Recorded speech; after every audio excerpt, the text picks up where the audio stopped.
6 ఏళ్ల చిన్నారిపై అఘాయిత్యం, ఆడుకుంటుండగా తీసుకెళ్లి లైంగిక దాడి, ఆపై హత్య. బీహార్లోని దర్భంగాలో దారుణ ఘటన. సీసీ ఫుటేజ్ ద్వారా నిందితుడి గుర్తింపు, అరెస్టు. వాడి పేరు ఏదో మహతో ఏదో ఉంది. 6 ఏళ్ల అమ్మాయిని అసలు నిజంగా చెప్తున్నా, ఎంత అవేర్నెస్ తీసుకొచ్చినా లేకపోతే ఏ రకంగా అదైనా, ఫస్ట్ ఆఫ్ ఆల్ వీడు ఇలా తయారు కావడానికి గల కారణం ఏంటంటే వీనికి చట్టం పైన అవగాహన లేకపోవడము, లేదు అంటే ఇప్పటి వరకు ఈ హత్యలు మానభంగాలు చేస్తున్నటువంటి వాళ్ళకు సరైన శిక్ష తొందరగా పడకపోవడము.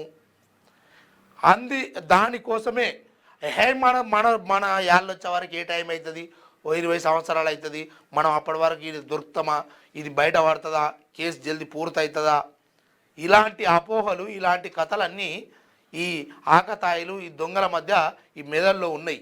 దానికి ఎప్పుడు ఆటోమేటిక్గా నిజ నిర్ధారణ రాగానే వేసేసి అయ్యేపాయ. ఆ రకంగా చట్టాలుంటే భయం అనేది ఉంటుంది. బలిసినోని కోణాయము, బలవనాని కోణాయము అనే రకంగా ముందుకు సాగుతూ ఉంటే ఎట్లుంటుంది, గిట్లే ఉంటుంది వ్యవస్థ. వాన్ని కఠినంగా శిక్షించండి. 6 ఏళ్ల 3 అమ్మాయిలు చిన్నపిల్లలు ఆడుకుంటున్నారట.